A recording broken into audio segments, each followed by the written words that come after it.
Pues vamos a iniciar esta charla que es parte justamente del proyecto panamericano de conferencias. Y muy importante tener la posibilidad de contar con el maestro Martín Argueta Hernández, quien es un destacado ingeniero especialista en geohidrología. Hoy, por favor, apóyanos, mi estimado Pablo, con el nombre de la conferencia y una síntesis curricular del amplio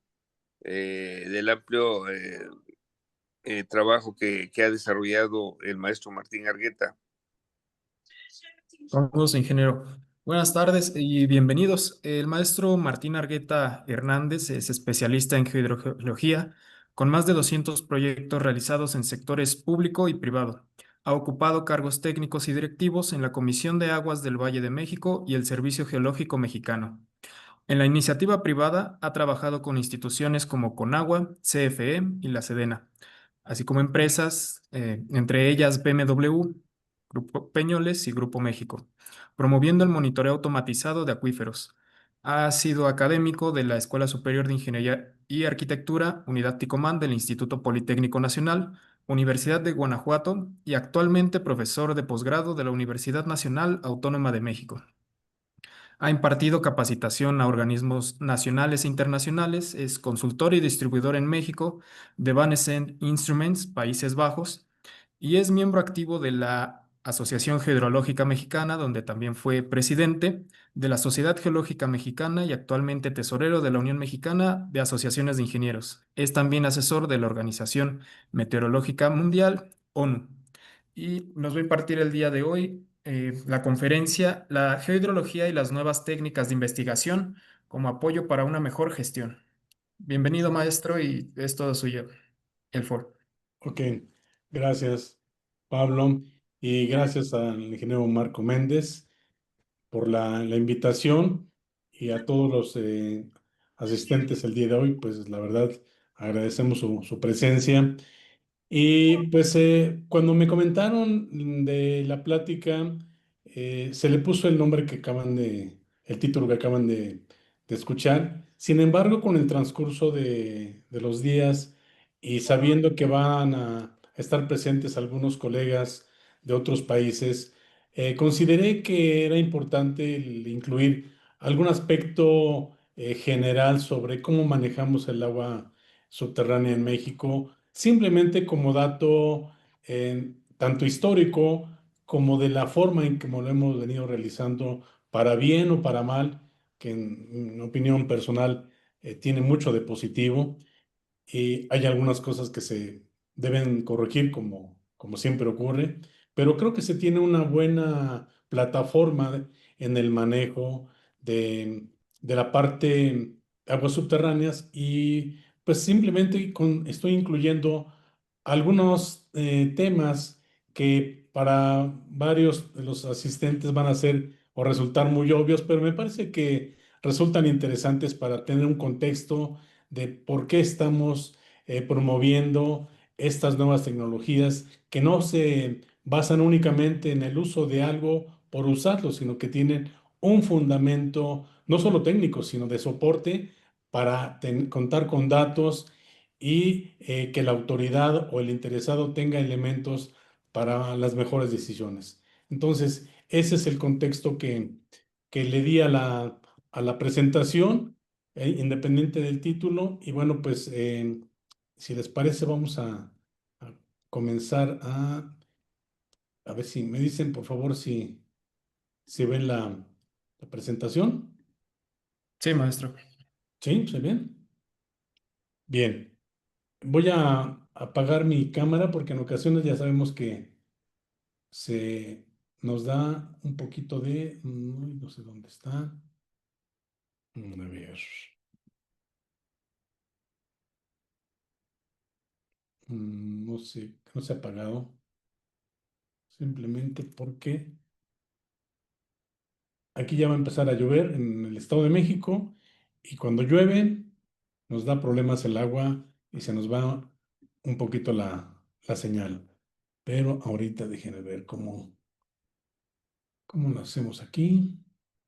Bueno, si no, no hay problema. Comenzamos. A ver, creo que, creo que subí la que no era. Déjenme ver. No, no hay nada todavía, ¿verdad? Presente. No. No, no se está viendo nada, ¿verdad? No. Fíjense que hace un momento la subimos y se veía muy bien. Y ahora, no sé, ¿ya la ven? No, maestro. ¿No? Caray, a ver, Vuélvelo a cargar, a ver, parece que ya se ve. ya se ve, ¿verdad? Sí. Bien, este es el tema y bueno, pues como podrán apreciar es una en vista no muy cotidiana de nuestra ciudad, es una foto que por ahí parte del ingeniero Chávez Guillén compartió en una de sus presentaciones. Y bueno,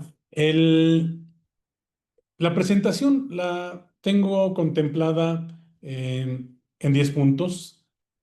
Hablaremos de los antecedentes de la relación entre las civilizaciones y el agua a nivel mundial. Y ya después entraremos a conocer algunos datos de el agua en México, la evolución de la extracción en el país, la diversidad geológica y climática que para muchos es ya conocida, el marco legal y su regulación, los efectos del exceso en la extracción por el bombeo y el estado actual que se tiene, cuáles son las políticas del manejo y la manera en que se informan estos datos. Y a partir del punto 8 entraremos a hablar concretamente digamos, del título de la presentación, que son los sistemas de medición eh, utilizando las nuevas tecnologías, qué se está haciendo en otras partes del mundo y cuáles son los retos que se tiene en México y qué esperamos a corto, mediano y largo plazo. Bien, pues comenzaremos mencionando que, pues como muchos conocen, la historia del hombre ha estado siempre vinculado al agua. ¿m?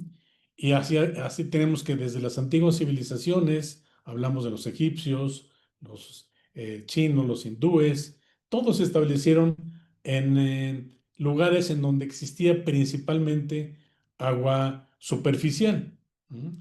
Que con el tiempo ya fueron teniendo la necesidad de hacer algunas obras adicionales, como los conocidos acueductos en Roma o en Segovia, pero también se tienen datos que en algunas zonas se empezaron con el tiempo a perforar algunos pozos y se tienen datos históricos que en el año 1126 se perforaron en Francia algunos pozos que eh, salieron brotantes o artesianos, que fue el nombre común que se le conoce hoy en día y que proviene precisamente porque es la población con casi el mismo nombre allá en Francia que le da ese origen a esa forma de manifestarse en los pozos.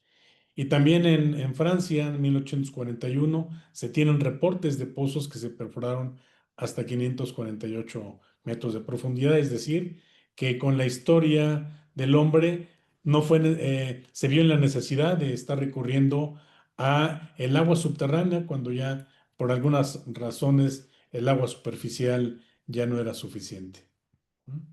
¿Qué ocurre en México? Bueno, pues que tenemos que desde antes de la llegada de los españoles, eh, pues teníamos aquí grandes lagos, que es lo que se conocía como la antigua Tenochtitlán, y aquí se establecieron los mexicas a orilla de grandes lagos.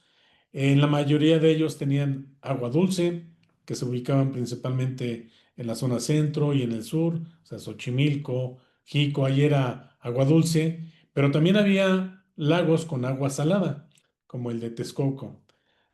Por ahí nos dicen las historias que con el tiempo, bueno, pues fue necesario llevar más agua, ¿no? Porque no era suficiente el que se tenía, además de que recordar que se comenzaron a desecar las partes de las islas. Entonces, se vieron en la necesidad, antes inclusive de la llegada de los españoles, de conducir agua de manantiales que se tenían en la zona poniente, concretamente en Chapultepec.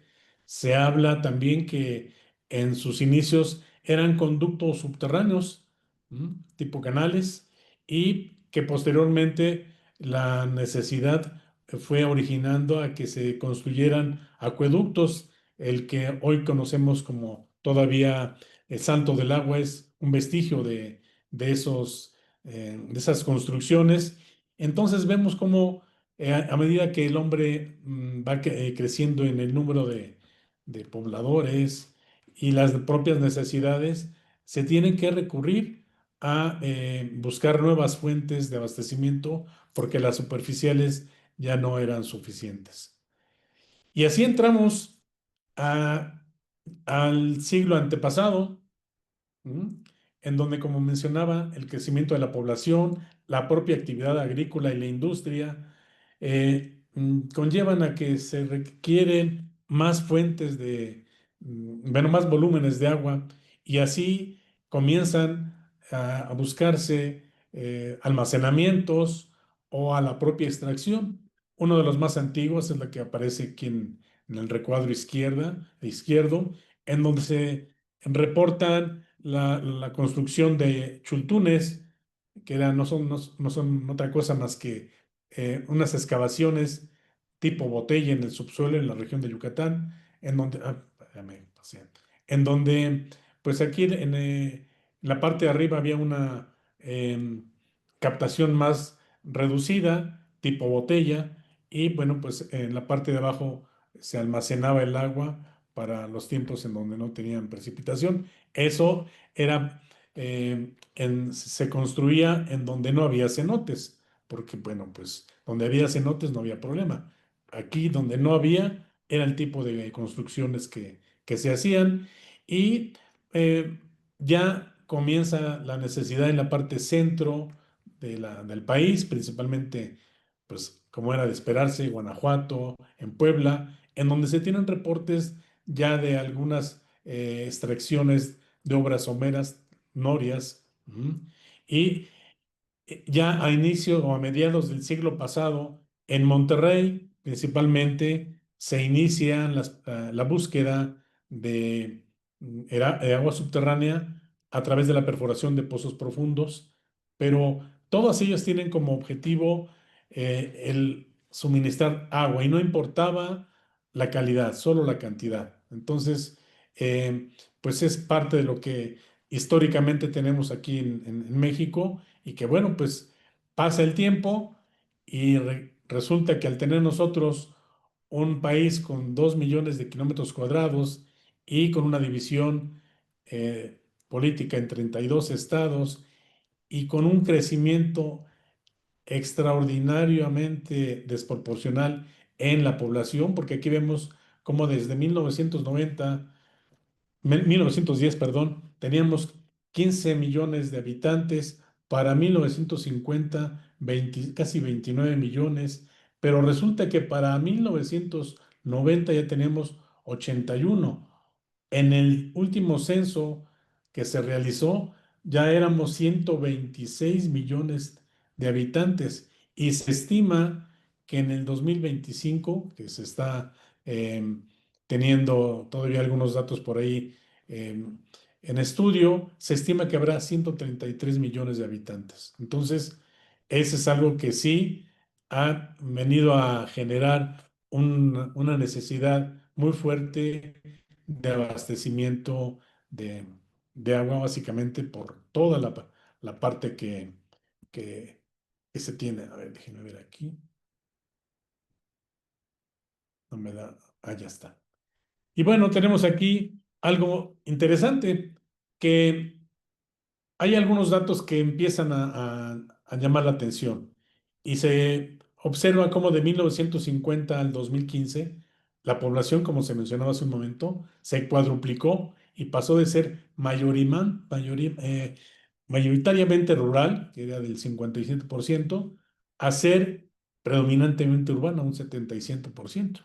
Y vean cómo el suministro de agua empieza a tener un volumen importante para abastecer la parte agrícola. Pues obviamente, al haber más población, se requiere más zonas de cultivo, más interés inclusive por la producción de diferentes ramos, la ganadería también.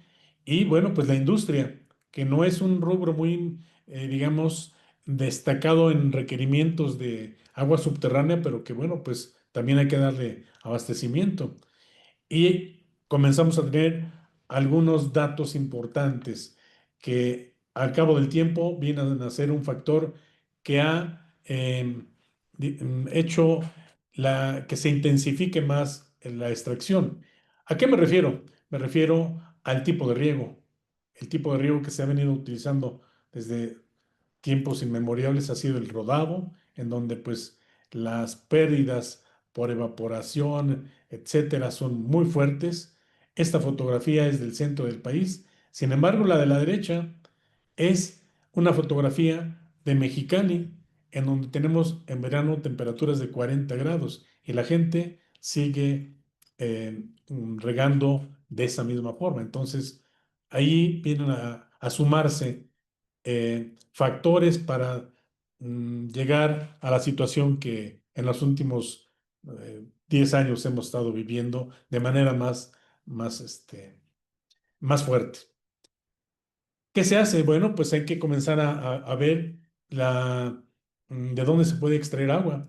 Y así nos encontramos un mosaico muy interesante que por ahí le pedimos prestado al ingeniero Rubén Chávez, en donde se indica o se ilustra cómo la geología de nuestro país, en donde tenemos rocas carbonatadas en la parte oriental, en la parte occidental un predominio de rocas volcánicas que no todas tienen una buena permeabilidad para almacenar el agua subterránea, y en la zona central tenemos grandes valles. Bueno, pues en la parte norte también tenemos algunas zonas semidesérticas, en contraste con la zona sur, donde tenemos eh, cavernas. El desarrollo del CARS nos ha ayudado bastante a almacenar volúmenes importantes. Entonces, ese, em, esa heterogeneidad que tenemos en la geología y en la precipitación, como lo vamos a ver a continuación, son datos que sí empiezan a sumar, o factores que empiezan a sumar para tener la situación que se ha presentado en los últimos años. Y otro dato curioso, ya se mencionaba que pues aquí tenemos en el centro y el norte eh, grandes centros de población. Pues sí, efectivamente, los datos del INEGI ya nos lo están confirmando, nos lo han confirmado siempre, en donde se observan todos los puntos más gruesos, las poblaciones que tienen más de 1 millón de habitantes. Y por el contraste, la precipitación ocurre predominantemente en el centro y sur del país, sureste, y las menores precipitaciones en el centro y norte, que es donde tenemos el mayor desarrollo agrícola, principalmente en el centro, y los núcleos de población más importantes los tenemos al norte. Entonces, es un contraste muy fuerte que ha venido a generar la situación que se tiene, porque además a esto hay que sumarle que nuestro país es un gran desarrollo, un polo turístico importante, y tenemos ahí grandes desarrollos hoteleros en Acapulco, Cancún, Puerto Vallarta, Los Cabos, etcétera. Pero fíjense cómo hablamos de Loreto, Los Cabos, La Paz, en donde pues, prácticamente ahí no hay precipitación, y sin embargo son importantes centros turísticos, sobre todo para nuestros vecinos del norte. Y a todos ellos hay que darles agua. Y ante la escasez, la primera opción que se tiene es buscar agua subterránea. Obviamente no se queda atrás la industria, porque ahora después del Tratado de Libre Comercio, todo lo que es el desarrollo industrial en varias ciudades también han requerido el suministro de agua. Entonces, es una suma de todo esto. Pues bien, ¿qué ocurre para tener un buen manejo para nuestros colegas que nos están viendo de Sudamérica? En México tenemos un marco legal que precisamente ha buscado o busca tener un mejor manejo en todo lo que es aguas superficiales y aguas subterráneas. Y esto está ya indicado en la Constitución Política de los Estados Unidos Mexicanos, en donde en el artículo 27 se indica que el gobierno, la nación, las aguas subterráneas y superficiales las tiene que manejar el gobierno. ¿Mm? Y ellos van a dar concesiones, permisos para que se entienda de otra forma, para algunos volúmenes que se estén solicitando. Pero aquí una parte interesante. Se habla de volúmenes y se ha dejado un poco de lado, sin que sea así en el total olvido, pero sí se ha dejado un poco hablar de la calidad. Se habla de cantidades, etcétera. Esta ley entra en vigor en 1992 y a partir de ahí se vienen realizando una serie de proyectos que en México pues tenemos cambio de gobiernos cada 6 años y cada 6 años se están haciendo planes hidráulicos. Hay algunos que son un poquito más extensos, pero por lo regular cubren nada más 6 años. ¿Qué ocurría antes del 92 de que tuviéramos la ley? Bueno, pues la Secretaría de Agricultura y Recursos Hidráulicos, que era la dependencia anterior a la grande, a la Conagua, tenía un manejo que lo hacía a través de 11 regiones hidrológicas, cuya, digamos, factor para dividirlo eran los aspectos geológicos y su fisiografía. Y así hay algunos colegas como Velázquez y Ortega que desde 1989 habían ya delimitado el manejo del agua subterránea a través de esas cuencas.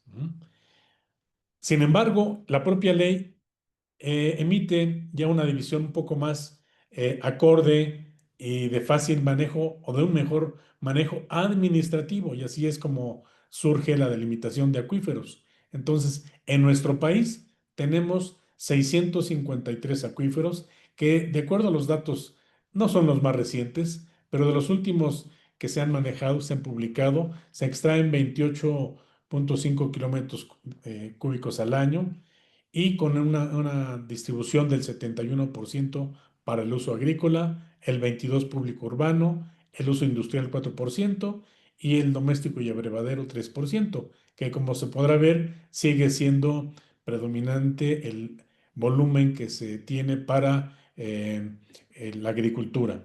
Una de las, una de las formas de representar en donde tenemos más posibilidades de tener agua o de seguir extrayendo, pues es en lo que se le conoce como la, mm, la publicación de los documentos. Que bueno, pues aquí en este mapa, por ejemplo, todo lo que aparece en rojo son acuíferos en donde no existe disponibilidad. ¿Qué se entiende por disponibilidad? Pues simplemente pues un balance numérico entre se tiene en un acuífero que involucra la recarga total media anual, hablamos de la infiltración del agua de lluvia, las recargas verticales, y hay que sumarlas con la recarga natural, recarga natural comprometida, hablamos de aquellos que se tienen que dejar para fines pues de algunos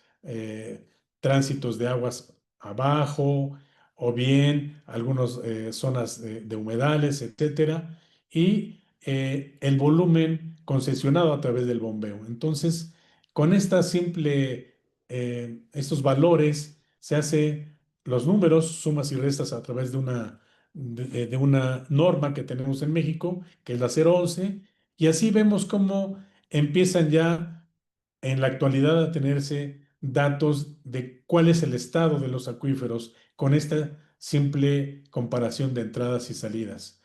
Y se tiene, por ejemplo, que para 1975, mucho antes de la entrada de la ley de aguas nacionales, ya se conocían 32 acuíferos sobreexplotados.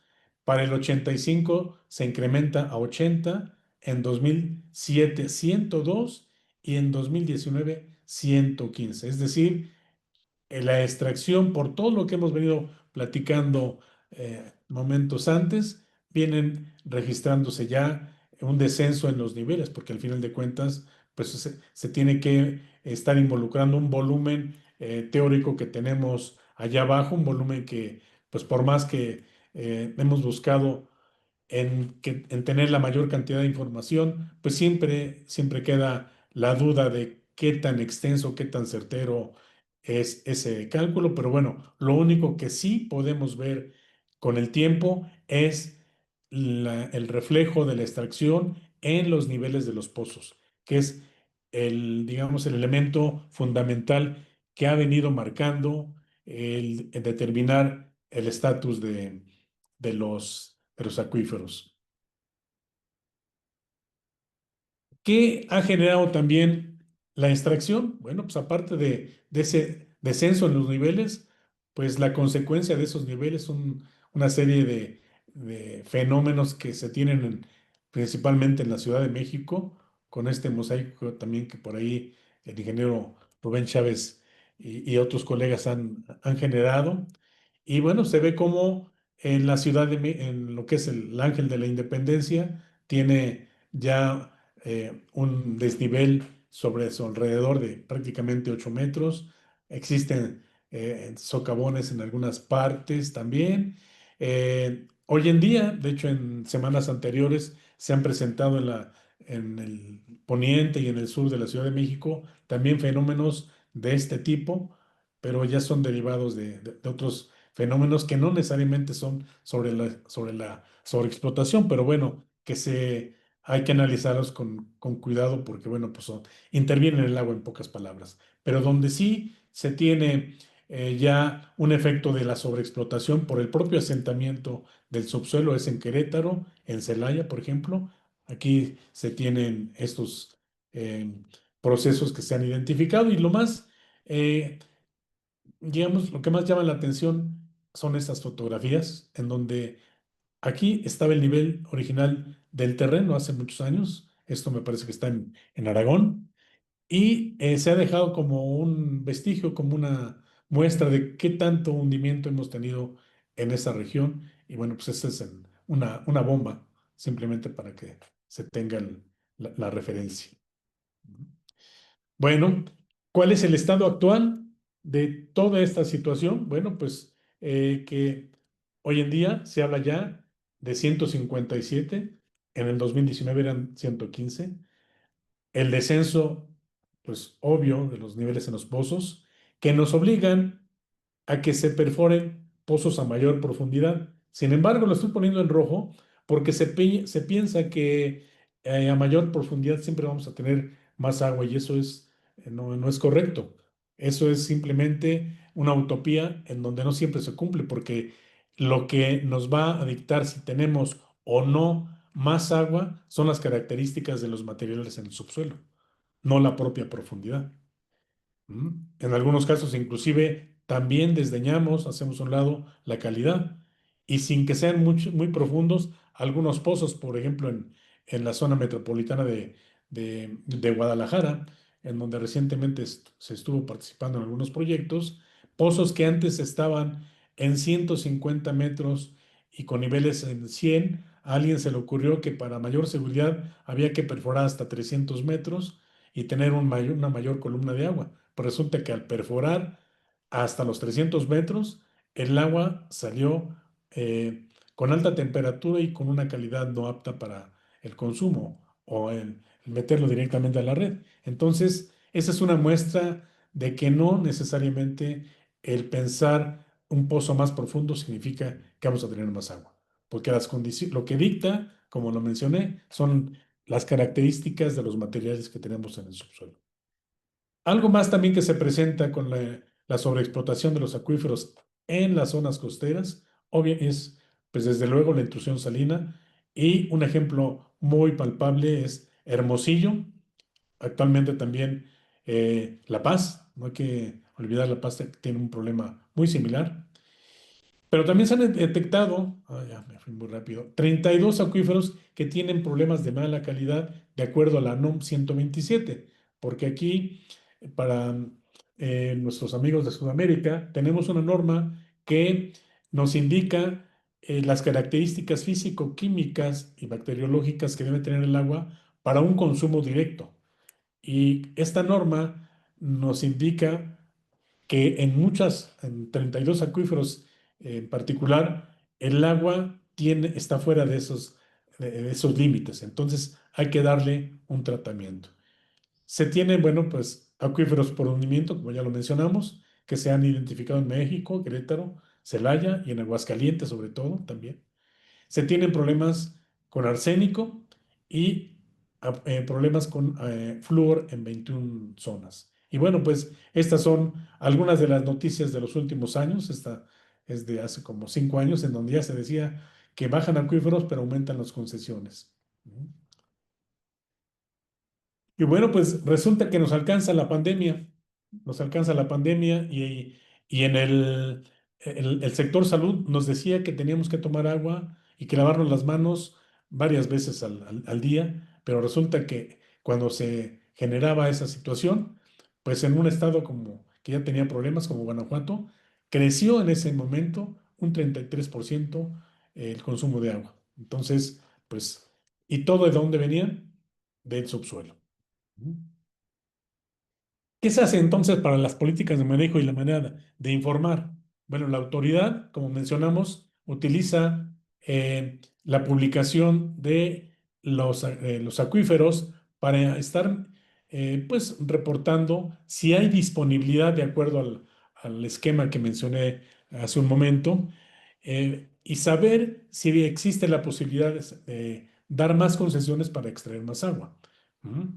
¿Cómo opera esta norma 011? Bueno, pues simplemente es el tener un valor que involucra la recarga total media anual y hay que descontarle, como se veía en la figura anterior, la descarga natural comprometida y el volumen anual de agua subterránea. Es decir, en teoría se involucra el conocimiento hidrogeológico, pero aquí empezamos ya a tener problemas. ¿Por qué? Porque los reportes o los documentos de disponibilidad de la autoridad, que bueno, pues el sentido es tener datos para un buen manejo, resulta que los niveles que reportan en este documento son niveles de hace 10, 15 años, en el mejor de los casos, de hace 5 años. Y además, los documentos, pues no hacen un enfoque muy específico en la calidad del agua. Solo se involucran, como se puede ver aquí, en un valor en volumen, nada más. Y es, por lo tanto, aquí en donde comienza a tomar importancia el tener, el tener mecanismos ante toda esta situación de conocer qué está ocurriendo con parte de los valores que involucramos aquí en esta norma 011. Y entran en juego los niveles y la calidad. Bueno, pues también resulta que en los últimos años nos han, pues, el cambio climático, por toda la situación de el retraso bueno, el fenómeno del niño y la niña, pues resulta que México ha tenido un reporte muy fuerte, pero que se indica a través del monitor de sequías. Pero ojo, es el monitor de sequías debido a la situación de sequías, perdón,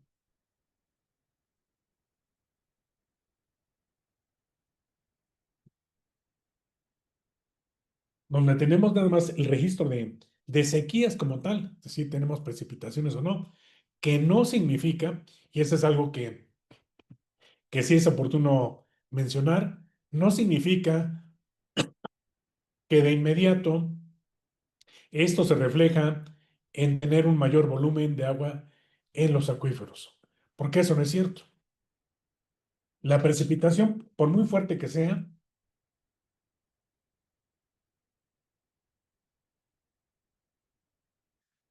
puede tardar algunos años, cientos o miles, para alcanzar el nivel de los acuíferos. Por lo tanto, sí es un dato que es orientativo para, pues, conocer más o menos la situación de algunas zonas, pero no significa que esto sea una solución para el agua subterránea. Y pongo estas tres imágenes precisamente para que notemos esa situación. En septiembre de 2023, todo lo que aparece en color rojo y morado es en donde tenemos una un impacto mayor de sequía, es el monitor de sequía. Para enero del 2024, vean ustedes, seguía prácticamente en la misma situación. Pero ¿qué ocurre con el más reciente que se publicó en el país, el 30 de septiembre? Estos colores han desaparecido. Alguien pudiera pensar, ya no tenemos problemas de agua, ¿no?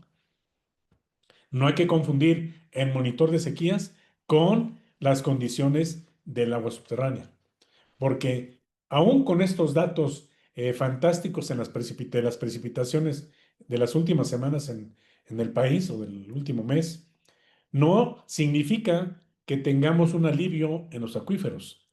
Tenemos alivio en las aguas superficiales, en el almacenamiento de las presas, ahí sí, pero en el agua subterránea seguimos teniendo ese problema por llamarlo de alguna manera, en donde los niveles siguen profundos y aún con estas precipitaciones tan altas, no se ve que tengan una recuperación importante.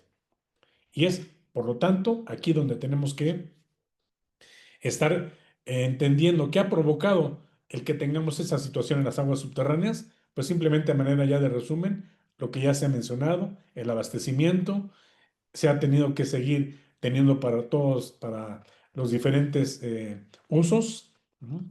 Y en los últimos años inclusive se ha llegado al tandeo o al estar formando a la gente para darles dotaciones mínimas para la sobrevivencia. Por lo tanto, ¿qué tenemos que hacer? Bueno, pues hay que buscar las técnicas que existen en el mercado. No estamos inventando el hilo negro. Son herramientas que ya existen en el mundo del agua subterránea desde hace varios años. Varios significa por lo menos mínimo 30 años, pero que nos hemos tardado en utilizar aquí en México. Y aquí comenzamos precisamente ya a conocer los beneficios o a tener en cuenta los beneficios de utilizar estos sistemas. Y aquí pongo, por ejemplo, el dato de lo que hace tradicionalmente en la medición de los niveles. Para los niveles en los acuíferos se hace a través de una sonda y se pueden tener gráficas, sí, efectivamente, gráficas como esto, que son los hidrógrafos, pero vean, tenemos datos cada año. Este es un dato de uno de los estados, me puedo decir que es el único, que se ha dado a la tarea y que le ha interesado el conocer el comportamiento de sus niveles en los acuíferos, que es Guanajuato. Él es el único que tiene dato cada año y por eso tenemos este hidrógrafo. Pero la pregunta es, ¿qué ocurre entre año y año? Antes, la Comisión Estatal del Agua hacía dos mediciones al año, una en estiaje y otra en lluvia, y tenía más información. Hoy en día, por las situaciones económicas que atraviesa el país, bueno, pues solo tiene escasamente un dato. Comenzó por ahí del año 2003 la Conagua, un poquito antes, a tener también redes de monitoreo. Y sí, se le dio a la tarea de medir gran cantidad de niveles en los acuíferos más importantes, pero después dejó de hacerlo por diversas razones. pero se tiene datos de los 90s y los 2000.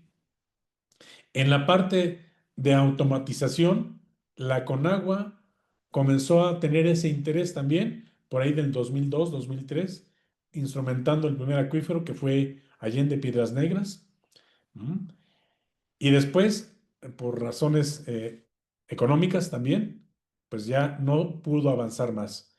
Guanajuato sí lo siguió haciendo y es ahí donde vean ustedes, por ejemplo, esta gráfica que tenemos en un lapso de prácticamente 13 años y aquí, en un año, toda la cantidad de datos que tenemos. ¿Qué se hace aquí? Simplemente se va, se instala y se deja operando el instrumento. Y aquí nos indica inclusive cuando está operando hasta qué profundidad llega el nivel y cuando para el equipo hasta dónde se recupera.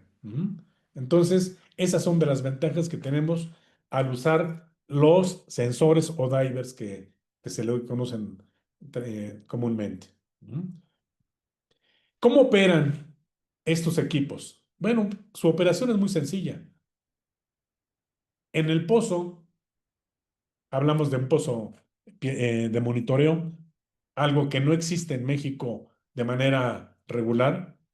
Al pozo simplemente se le introduce el sensor, se conoce, primero se tiene que medir la profundidad del nivel estático y después se determina la profundidad en que hay que dejar sumergido el sensor para que nos mida la columna de agua. El sensor lo que nos va a medir es la presión atmosférica más la columna de agua. Por lo tanto, pues teniendo en conocimiento nosotros el conocimiento de qué profundidad tenemos aquí, en automático podemos ya determinar con el tiempo cuál es la variación de este nivel. Si tenemos menor presión registrada en el equipo, significa que tendremos un abatimiento mayor en el pozo. Si se recupera, nuestra columna será mayor. Tenemos, bueno, este es el principio que les mencionaba, es la presión atmosférica, que es a través de un varo o un registrador de presión, que puede ser inclusive alguna estación climatológica, pero sí tenemos que tener en cuenta el periodo de medición del equipo con el que esté en superficie, si es de una estación meteorológica, pero también lo podemos conocer de manera muy detallada si colocamos un varo, que es un equipo similar, pero que nada más me va a estar registrando la presión barométrica. De tal forma que cuando yo quiero hacer la compensación o ya o conocer el dato exacto de la variación de mi nivel, pues simplemente a la presión que me está registrando mi equipo, le resto la presión atmosférica y en automático ya obtengo la profundidad del nivel, descontándole obviamente la columna de agua. Y tengo tres formas de colocar mis equipos. ¿Cuáles son? Bueno, aquí antes de ver la forma de colocación, les muestro los tres diferentes formas de un diver. Este también es un diver, pero se le llama CTD.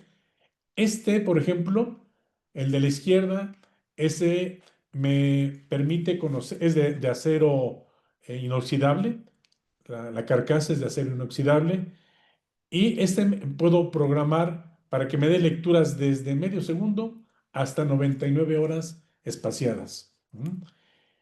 Al del medio lo puedo programar para que me dé datos con cierta frecuencia y cierto periodo. Es decir, yo puedo marcarle o puedo programarlo para que me dé datos cada minuto durante 2 horas si estoy haciendo una prueba de bombeo.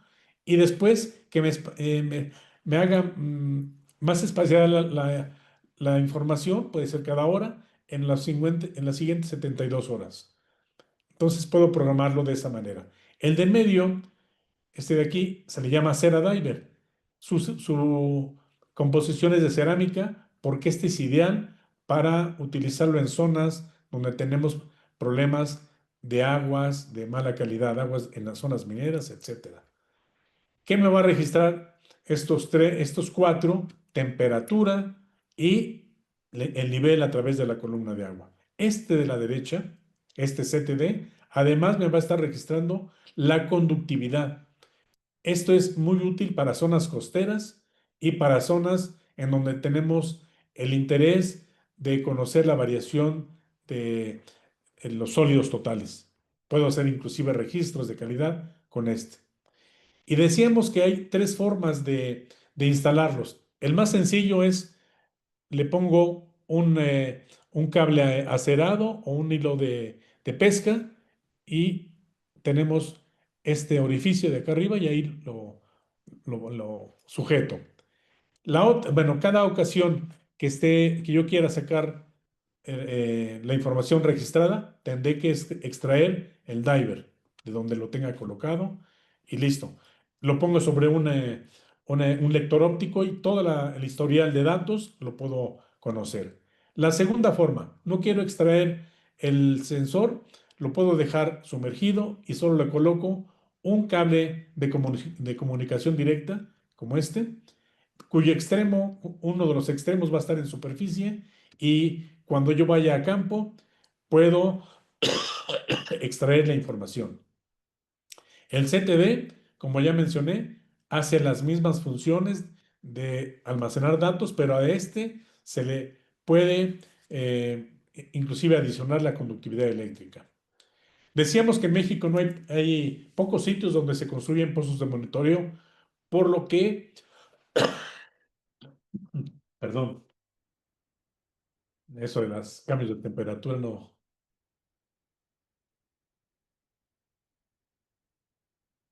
son muy buenos. En México no hay pozos de monitoreo que se perforen ex profeso para eso.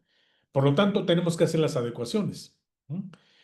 ¿En qué consisten estas adecuaciones? Bueno, simplemente en los pozos que ya se están olvidando o se están abandonando por alguna razón, pero que tienen columna de agua, simplemente se le solicita a la Conagua el permiso para que se hagan las adecuaciones y quede como pozo de monitoreo. Simplemente se le pone una tubería de PVC de 2 pulgadas, un tapón, una caja en superficie y ya se coloca el sensor como lo mencionamos hace un momento.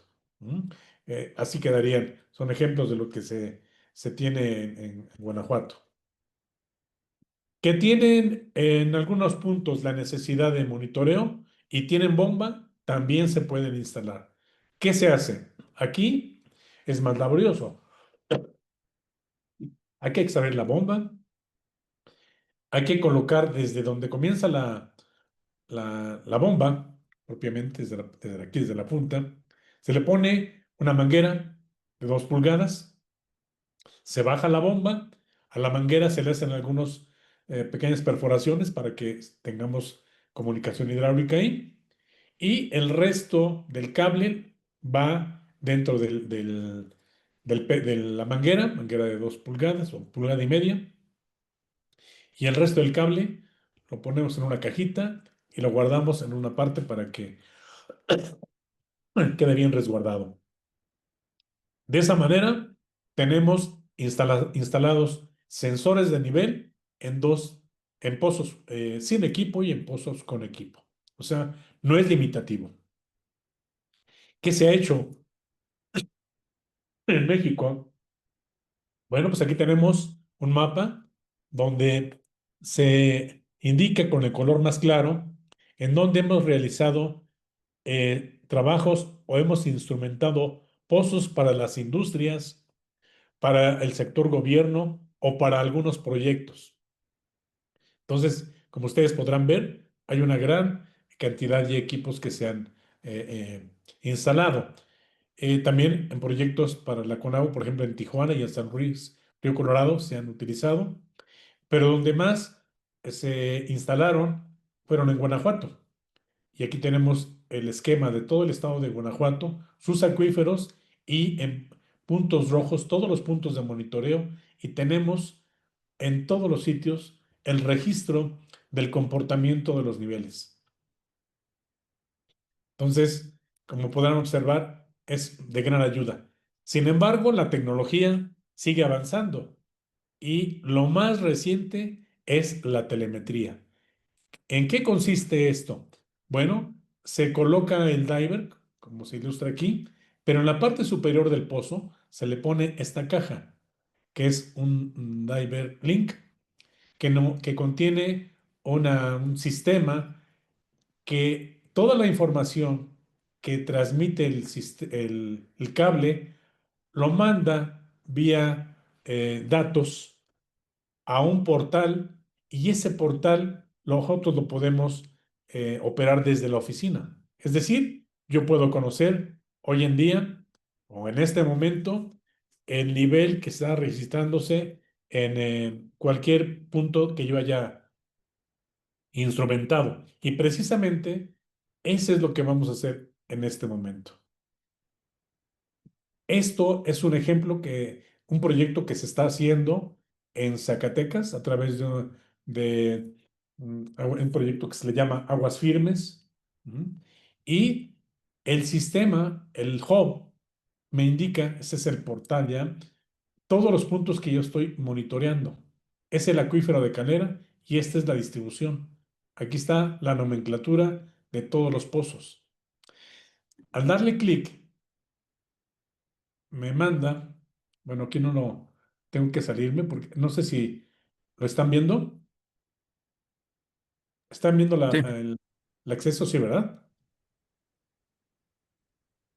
Estoy entrando al acceso. A ver, la pregunta es, ¿sí están viendo una pantalla nueva? Vemos una pantalla que tiene como unas bolitas de colores. Ah, Esa. Que dice caso práctico en México. Esa es la que estamos viendo.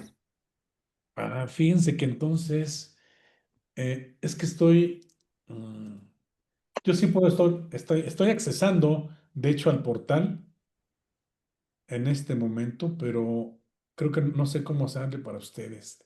A ver, déjenme, voy a salirme Sí, y en, ah, en lo que te sales, ingeniero, fíjate que sí me gustaría, muy respetuosamente, una petición de sí, que tocaras un tema. En este momento estoy trabajando en la delegación, la Álvaro Obregón, pero un tema, efectivamente, poco el amor, como dicen, en este caso, poco el agua, y la situación del retorno. Esto es, cómo regresamos hacia los mantos acuíferos donde, pues, toda sucia, el tema de barrancas, el tema de basura, cómo está completamente contaminada es tanta el agua que sacamos, pero en el retorno no cumplimos con el áreas permeables y todo este tema. Ojalá nos pudieras compartir algo de tus experiencias. Perdón por la interrupción. sí, no, no, no, qué bueno que lo comentas porque al final creo que es parte de lo que se va a mencionar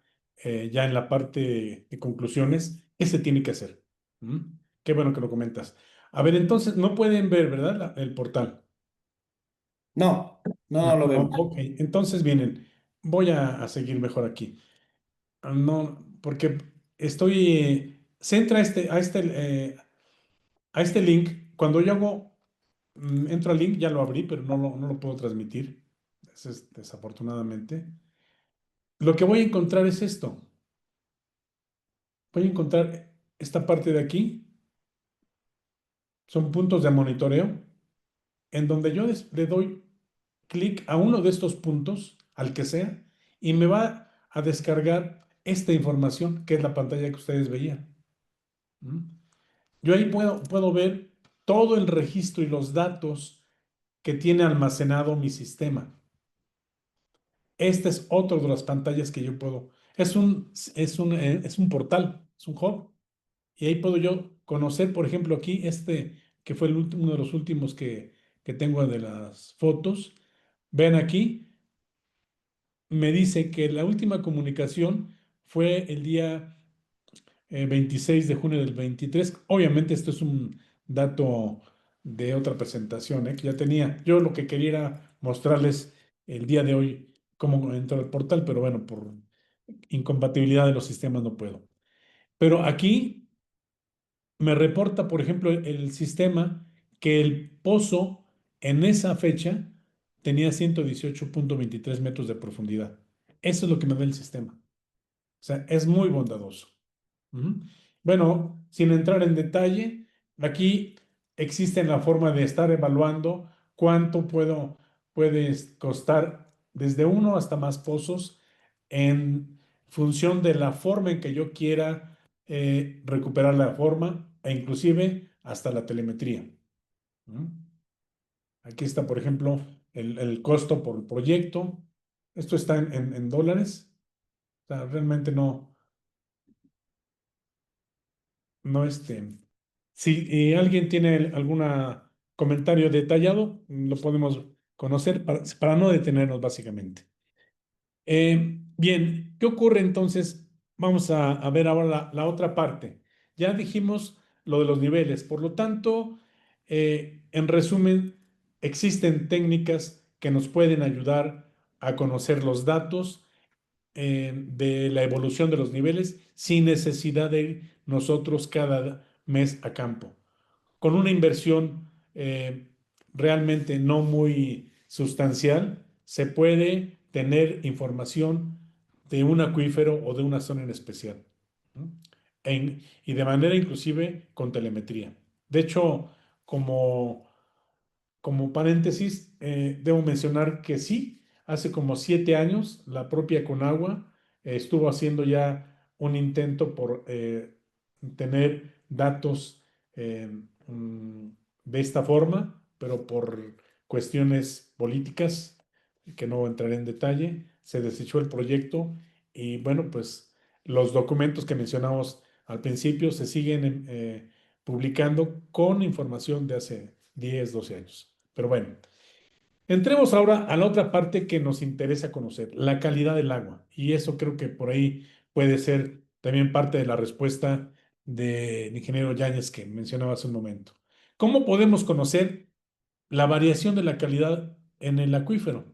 Porque normalmente nosotros pues vamos y hacemos el muestreo de agua en los pozos. Pero ¿qué ocurre? Pues tenemos que entender que la química del agua en los acuíferos tiene un origen natural, porque ahí sí no podemos hacer nada, porque el agua va a transitar por rocas que están y en las zonas mineras va a incorporar arsénico, flúor, hierro, etcétera. Es decir, de manera natural va a incorporar esos elementos.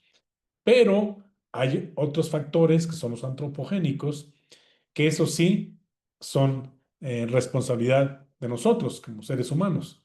Y hablamos de los basureros, los jales mineros, o bien toda la parte agrícola. Ujú. Pero hay otro también que entra en juego, las fugas. Las fugas, y lo voy a mencionar inclusive en uno eh, de los trabajos que hicimos en Ciudad de México, cómo las fugas se notan al momento de la presencia del agua, aguas negras, en uno de los perfiles que se hicieron. Ujú. Se tienen datos diversos en cuanto a las fugas, pero bueno, pues hay quienes dicen que andan entre 20, algunas partes hasta el 30 o hasta el 40%. Entonces, creo que la primera tarea de la autoridad es cuidar esas fugas, porque son las que se nos van a incorporar a los niveles si los materiales son muy permeables. Al final, el agua siempre tiene el sello del medio, sea roca o sedimento por donde transita. ¿Cómo lo podemos, cómo podemos conocer dónde tenemos el problema? Bueno, pues ya mencionamos que durante la perforación ponemos en contacto diferentes horizontes, que son todas estas rayitas que se ven aquí. Para los que no son geólogos, toda esta parte de aquí nos indica diferentes materiales. Tenemos arenas, arcillas, gravas, arenas y arcillas, y cada uno de estos tiene diferente capacidad para permitir el paso o retener el agua y sus características de calidad según el caso. Entonces, lo que hacemos nosotros en los pozos es poner una bomba a cierta profundidad y al momento de sacar la muestra, sacamos una mezcla de lo que tenemos aquí y no sabemos de dónde viene el problema si es que hay. Ujú. Entonces, por eso se indica aquí, la muestra que se analiza y se extrae es un agua de mezcla. ¿Qué podemos hacer con las nuevas tecnologías para determinar dónde hay algún problema? Bueno, para eso utilizamos una sonda de multiparámetros. Y además debemos de tomar muestras con equipos especiales, que son barriles muestradores discretos a una profundidad previamente seleccionada. ¿Cuál es la profundidad previamente seleccionada? Pues nos lo va a dar precisamente los registros de los pozos. Esta es la sonda. Esta es una sonda que tiene estos electrodos de oxígeno disuelto, conductividad eléctrica, pH, EH, temperatura, y lo que hace es medirme cada metro, cada 2 metros, según yo le dé la indicación, cuáles son los valores que está registrando en ese momento. ¿Mm? Esta es la sonda. Si observan, este es un sondeo en perfil en la parte norte de la Ciudad de México, por la zona de Cuautitlán, Huehuetoca, me parece. ¿Mm? Y estas ondas pueden sumergir hasta 210 metros de columna de agua. Es decir, son suficientes para los... Y hay una que inclusive soporta 500 metros. Esas son muy buenas para donde tenemos más profundidad en los pozos. Aquí viene ya la parte interesante. Los casos en donde hemos tenido estos pozos. Vean, aquí estos son los valores, por ejemplo, de la temperatura. Esto es en el Estado de México, en la zona por ahí por donde está Nezahualcóyotl. Tenemos temperaturas de 25, normal, y de repente tenemos un salto a los 140 metros a más de 30 grados y alcanza casi los 35 por los 180 metros. Esos cambios se ven exactamente igual en la conductividad eléctrica, porque traíamos 2400 y de repente entra y casi alcanza los 3000. En el oxígeno disuelto no hay no hay mucho movimiento, pero el pH sí. Vean ustedes, aquí tenemos un pH muy alto. Y después aquí andamos en 9. El potencial óxido reducción anda también con mucha variación. Y el identificar los cambios y permiten que se dé entonces a esta profundidad en donde yo tendré que meter mi barril muestreador. ¿En qué consiste mi barril? En sacar una muestra de esta parte, voy a tener una calidad. Después saco otra muestra de esta parte, voy a tener otra calidad. Y una tercera muestra de esta profundidad y tendré otra calidad. Y ya después con esos valores empiezo a determinar los procesos químicos, si hay además tendencias a las incrustaciones, a la precipitación de algunos iones, etcétera, pero ya con valores conocidos. En Ciudad de México, por la zona sur, allá por Tecómitl. Ahí resulta que se hicieron 3 registros porque cuando se hizo el primer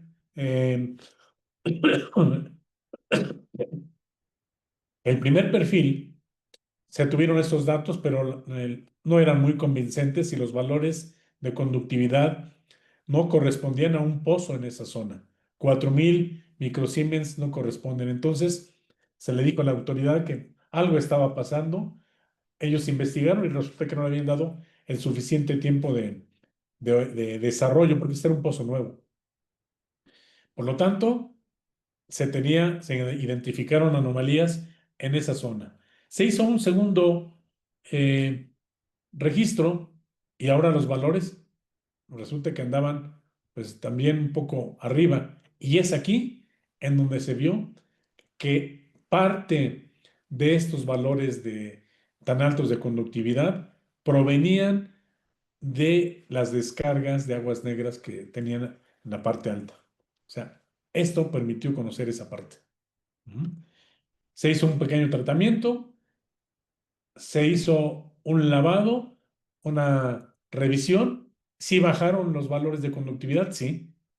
que ya andamos ya en 4,000, pero pues sigue siendo la zona de cambio esta parte. Es decir, vean ustedes cómo con los perfiles de calidad podemos identificar en dónde tenemos problemas de contaminación inclusive, ya sea natural o antropogénica.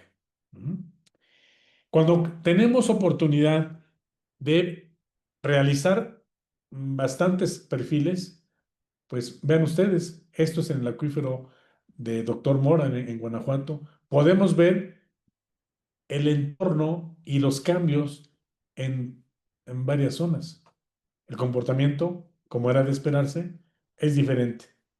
Pero eso nos permite tener ya un conocimiento más detallado de dónde sí seguir explotando en cuestiones o tomando en cuenta la calidad y en dónde podemos hacerlo, pero hay que rediseñar los pozos.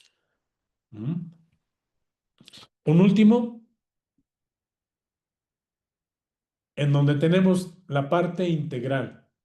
Un perfil para que se tenga una buena interpretación debe estar acompañado de un corte litológico, del diseño y de ser posible de un registro eléctrico. Y vean ustedes cómo cuando se compara o se integran todo, se puede ver que los cambios se tienen en donde hay alternancia de materiales o cambios en el tipo de material. Aquí tenemos unos clastos que tienen una composición de arenas, etcétera, una resistividad determinada, y de repente se incrementan los valores de resistividad. ¿Por qué? Porque los materiales cambian y también el comportamiento de la química del agua cambia. Entonces, eso es el uso de estas nuevas tecnologías, que repito, no son nuevas, porque este tipo de sondas se han venido utilizando en el petróleo desde hace aproximadamente 20 años.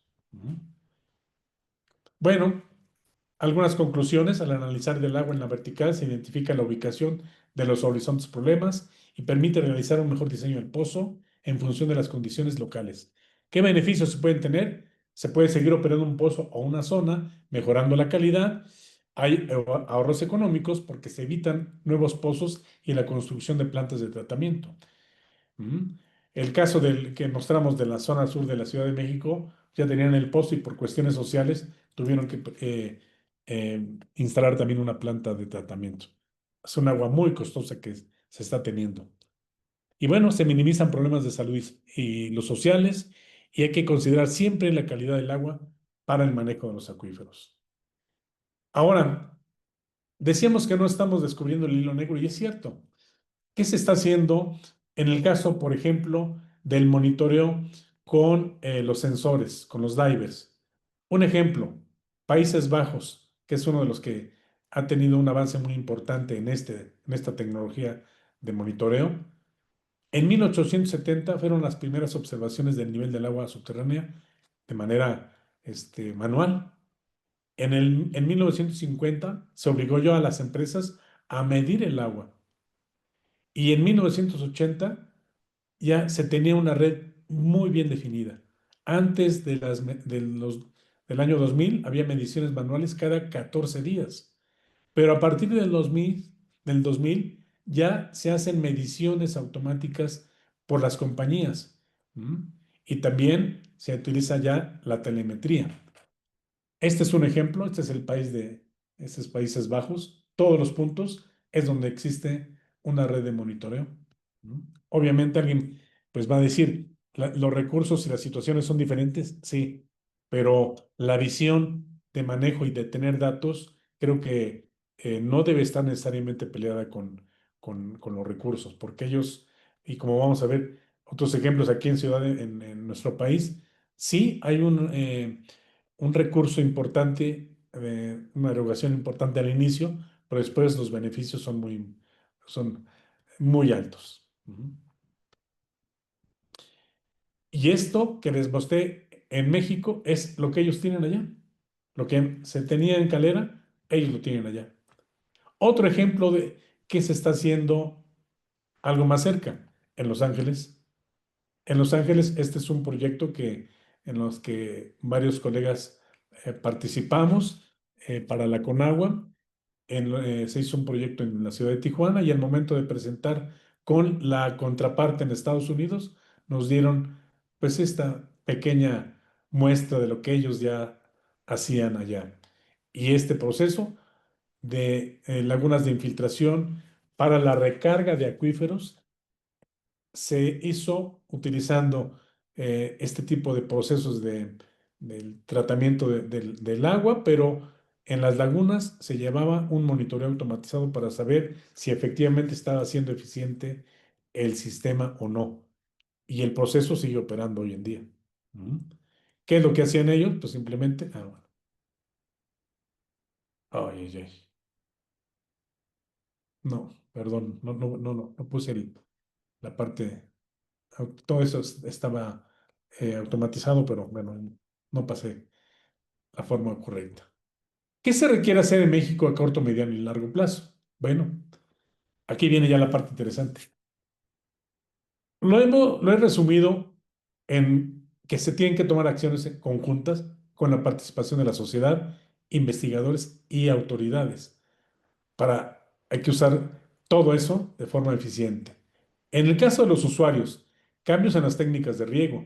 Hay que hacer goteo, aspersión y usar de manera racional el agua en actividades personales. Aquí fíjense que esta parte de cambios en las técnicas de riego van a la par con el proyecto que se realizó por parte de la iniciativa privada en Calera, porque ahí lo que se hizo fue eh, el diseñar el proyecto, pero con la participación de la sociedad y de los agricultores. A los agricultores se les apoyó para que cambiaran sus técnicas de riego, se instalaron estaciones hidrométricas, estaciones meteorológicas y 15 puntos de monitoreo de aguas subterráneas.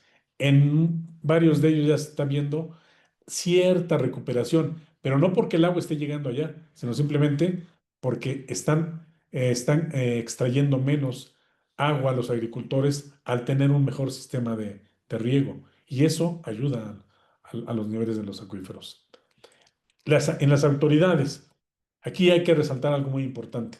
La voluntad política para que se puedan realizar las propuestas. Porque propuestas hay. Hay colegas que han venido trabajando ya desde hace años proponiendo una, otra y otra vez varios de los temas que estamos aquí